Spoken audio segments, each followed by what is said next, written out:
Friends, we can all see that many white bloggers have millions of followers.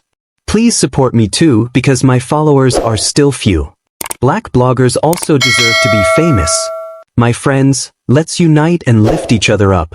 Please press subscribe button and like. The sun dipped low over the suburban streets of Maplewood, casting long shadows that danced across the pavement. Marcus Johnson, a promising 17-year-old basketball player, walked home from practice, his gym bag slung over one shoulder. The rhythmic beat of Kendrick Lamar pulsed through his headphones, a soundtrack to his thoughts. With a 3.9 GPA and college scouts eyeing him, Marcus felt the weight of expectation pressing down on him, but he was determined to rise above it. As he turned onto Oakwood Drive, he noticed a police cruiser trailing him, its headlights cutting through the dusk. A knot formed in his stomach, but he remembered his father's advice: stay calm, keep your hands visible. He lowered the volume of his music, letting the faint beat linger in the background. The cruiser slowed, and his heart raced as it pulled up beside him. Step away from the bag. Officer Morrison barked, her voice sharp and commanding. Marcus froze, confusion washing over him. It's just my practice gear, he replied, trying to keep his tone steady. But the officers didn't listen. Officer Delaney, wiry and tense, stepped out of the car, his eyes narrowing as he assessed Marcus. ID, Morrison demanded. Marcus's throat tightened. I don't have my wallet. I came straight from practice. Delaney stepped closer, invading Marcus's space. Convenient, huh? He sneered. Panic surged through Marcus, but he remembered his father's words. He raised his hands slightly, palms open. I can give you my address. I live just a few blocks over. Morrison crossed her arms, her gaze piercing. Let's not make this harder than it needs to be. Delaney nudged Marcus's gym bag, sending it tumbling to the ground. Textbooks spilled out, pages bending against the concrete. What's in the bag? Delaney asked, his voice dripping with suspicion. Marcus instinctively bent down to retrieve his belongings, but Delaney's shout pierced the air. Hands where I can see them. The command was like a gunshot, and Marcus froze, his heart pounding. He lifted his hands again, trembling, but before he could react, Delaney's fist connected with his cheekbone, sending him sprawling to the ground. Stop resisting! Morrison shouted, though Marcus hadn't resisted at all. Blood trickled from his mouth as they pinned him against the cruiser, handcuffs biting into his wrists.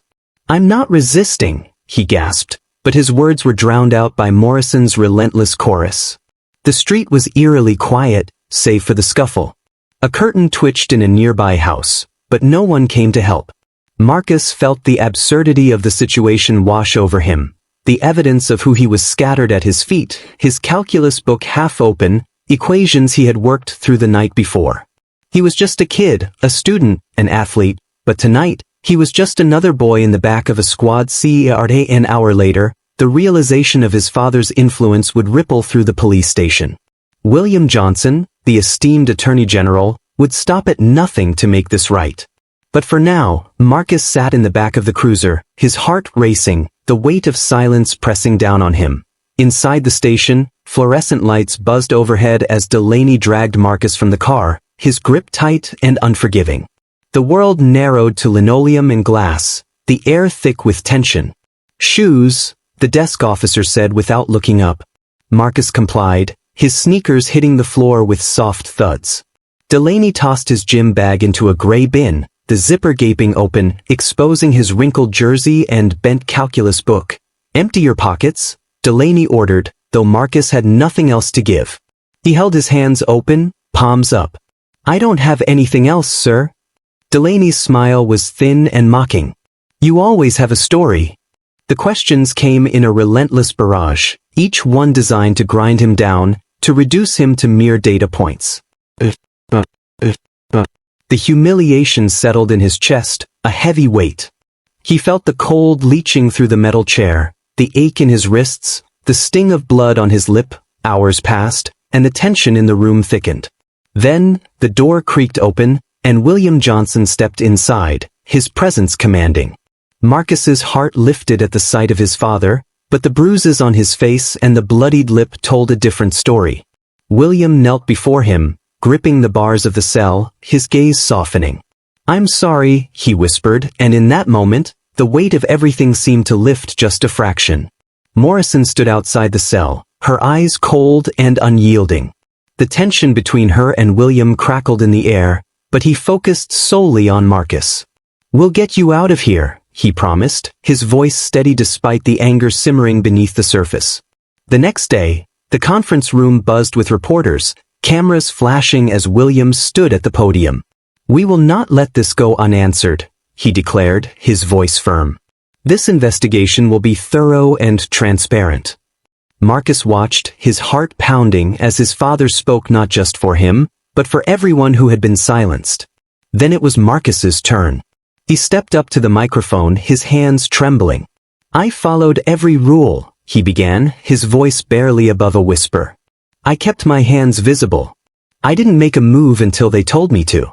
But what about those without power?" His words hung in the air, heavy with truth. A reporter challenged him, questioning whether he had provoked the officers. "Existing while black is not provocation," Marcus shot back, his voice steady and defiant. The room shifted, the collective gaze turning from skepticism to respect.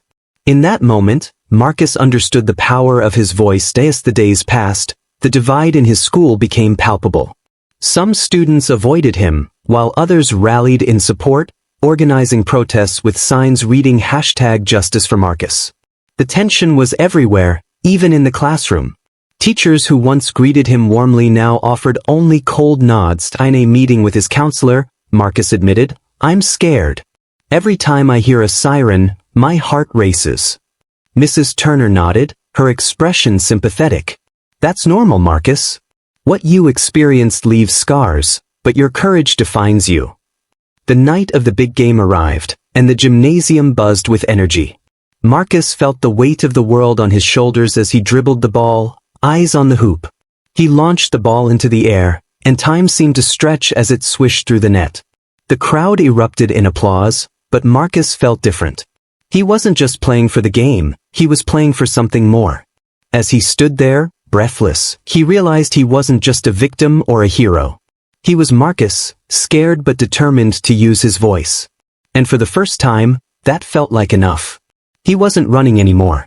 Not from the game, not from the truth, not from his own fear. Not anymore. But just as he was about to bask in the glory of his victory, the gym doors swung open, and a group of protesters marched in, holding signs that read, "Justice for Marcus," and "End Police Brutality." The atmosphere shifted, the cheers fading into murmurs of confusion. Marcus's heart raced again, but this time it was different. He felt a surge of solidarity, a connection to something larger than himself as the crowd began to chant, "No justice, no peace." Marcus stood frozen, caught between the celebration of his win and the reality of the fight that lay ahead. The cheers of his teammates faded into the background as he took a step forward, the weight of the moment pressing down on him. He realized that this was just the beginning. The fight for justice was far from over, and he had a role to play. With a deep breath, he stepped off the court, ready to join the movement, ready to use his voice for change. As he approached the protesters, he felt the energy in the room shift. The chants grew louder, and the crowd surged forward, a wave of determination and hope. Marcus raised his hands, signaling for silence. The noise gradually faded, and all eyes turned to him. "I know what it feels like to be afraid," he began, his voice steady but filled with emotion. "I know what it feels like to be judged for who you are. But we can't let fear silence us. We have to stand together, fight together, and demand change." The crowd erupted in cheers, and Marcus felt a rush of adrenaline. This was his moment, not just as an athlete, but as a voice for his community. He could feel the weight of their hopes resting on his shoulders, and he was ready to carry it. But just as he was about to continue, a loud crash echoed from the back of the gym. The doors burst open, and a group of officers stormed in, their uniforms stark against the vibrant energy of the crowd. Tension crackled in the air as they moved toward Marcus, their expressions unreadable. "Everyone, stay calm," one officer shouted, but the crowd began to murmur, fear creeping back in. Marcus's heart raced as he realized the precariousness of the moment. This was the very confrontation he had hoped to avoid, yet here it was, unfolding before him. "Step back," another officer commanded, and Marcus felt the urge to protect those around him. He stepped forward, raising his hands again, trying to project calm. "We're just here to speak out for justice," he called out, his voice cutting through the chaos. But the officers advanced, their intentions unclear. Marcus felt the weight of the moment pressing down on him, the stakes higher than ever. He had to make a choice, stand his ground or retreat, and in that instant he understood that this was not just about him anymore.